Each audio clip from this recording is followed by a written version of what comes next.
The rise of the extreme right wing. Let's talk about it.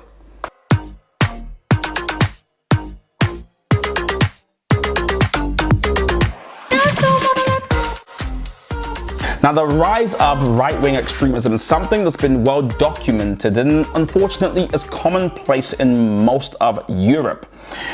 It's particularly problematic when it spills over into hate crime and terrorism.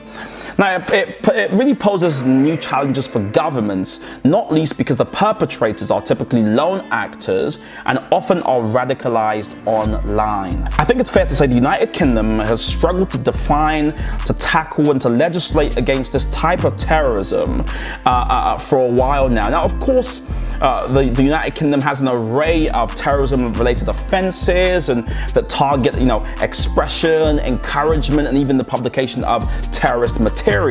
In fact, in 2019, the United Kingdom went further to make viewing terrorist-related online content on a single occasion a crime carrying a 15-year maximum sentence.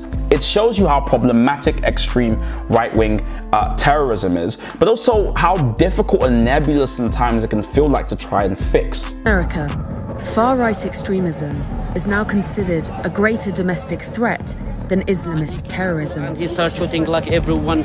And across the world, a growing number of lone actors with no traditional links to terrorist organizations are prepared to attack and kill for their beliefs. I started to build this hateful mindset. I'm just going out there and killing people. What's causing this spread of extremist ideology? Like a virus, right-wing extremism has mutated in unpredictable ways. We have seen some of the extremist channels explode in terms of their membership. And what can be done to stop hateful words from becoming deadly actions? Now, some of you may be wondering, how big is this threat? I mean, does this warrant a video? Like, how big is the threat? Well, extreme right-wing terrorists appear to be motivated by broad ideological allegiances rather than specific terrorist groups. And so many of the individuals are lone actors, moving from ideology to ideology and joining different movements as they go on. Now, lone extreme right-wing terrorists are less likely to, exhibit a change in behavior that's noticeable to friends and family. In fact, they're even less likely to tell their friends and family that they're planning something. And so they're very difficult to identify. Often that means they fall below the surveillance radar and folks don't really know what they're planning or what they're going to do. Now, many of them are radicalized online, and so experts have been calling that the internet that's basically ungoverned and unregulated really needs tougher regulation, because that's the only way you can combat some of this online radicalization. Now, the sad thing is extreme right-wing terrorists use the internet to basically preach what they do. Some of them use it to encourage people to do the same thing. And of course, some of them publicize their terrorist acts by recording what they are doing too, encouraging more people to see it. In fact, here's something interesting. Of the 22 terrorist plots foiled in the United Kingdom between March 2017 and September 2019, 7 were inspired by extreme right-wing ideologies, and 3 fatal terrorist attacks were extreme right-wing inspired. So you can see the problems it's causing in our very country. The growth of extreme right-wing terrorism is also something interesting. The fact is, of the 561 cases in 2019 referred to the UK counter-terrorism program, 45% were right-wing radicalization and only 37 were Islamist radicalization. I mean, you can see the scale of the issue we're talking about here. What did the far right give you? Do you believe everything you read? I guess you could say that I'd started my journey being radicalised at that point. I thought I was just standing up for my country. Are other people worried about you? You think as a parent you'd know, but you just don't. Speak to the average person in the UK about extremism and they might discuss jihadists. But right now in police forces across the country there is a rising fear about right-wing extremism and about how groups are involving children. This is John. We're using an actor to disguise his voice. is there still a risk to you talking publicly about the groups that you were part of? I think there is still that risk, yeah. There's always that risk element when you leave the far right and talk against them. So, yeah, that's why I'm more comfortable with being anonymous.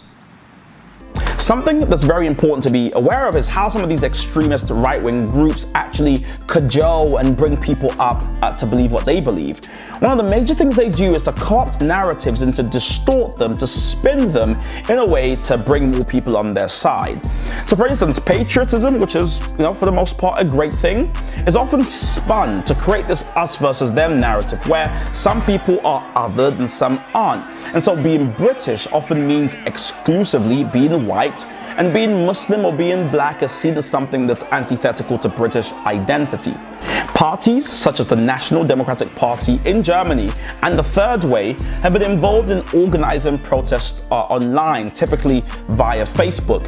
And what they do is often, from the playbook, stoking up anti-refugee sentiment, falsifying statistics about immigrants and the crimes they commit.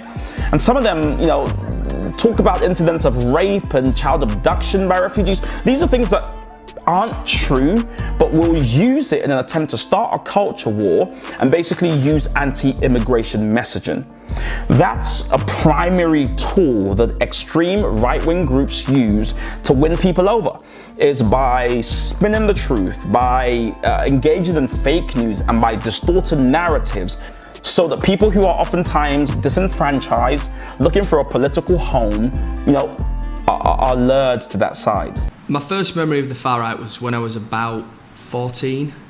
I had a friend from school who was already in a far right group, and he would show me stuff from sites on his phone.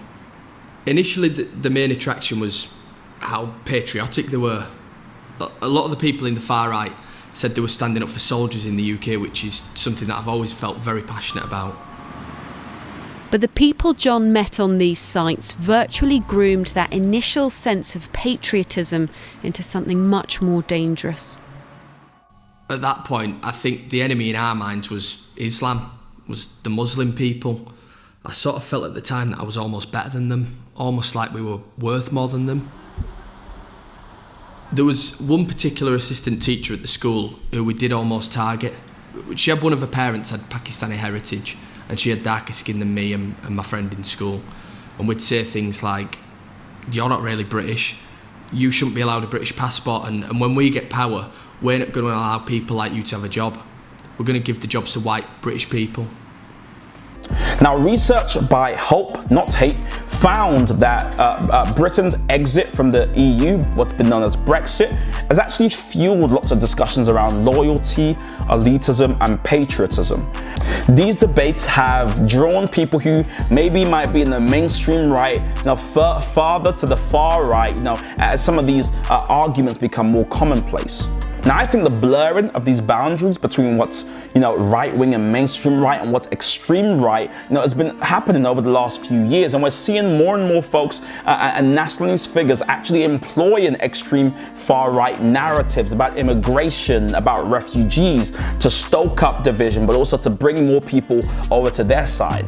In a crowded market, it's one of the ways some of these groups seek to stand out and to lure people over to their side. It can feel like a very difficult and large problem to solve, and it is. But one of the things we have to be aware of as conscious and critical consumers is the place of narratives and how these groups co-opt and use narratives to further their objective. Once you're able to spot narratives, to see how narratives are being taken and spun and distorted, then we're one step closer to breaking the link between someone who's maybe disenfranchised and the dark path that they may go down. Thank you for watching that episode of Let's Talk About It. I hope you found it insightful and interesting. If you did, don't forget to hit the subscribe button and to turn your notification bell on so that you know when a new episode is live.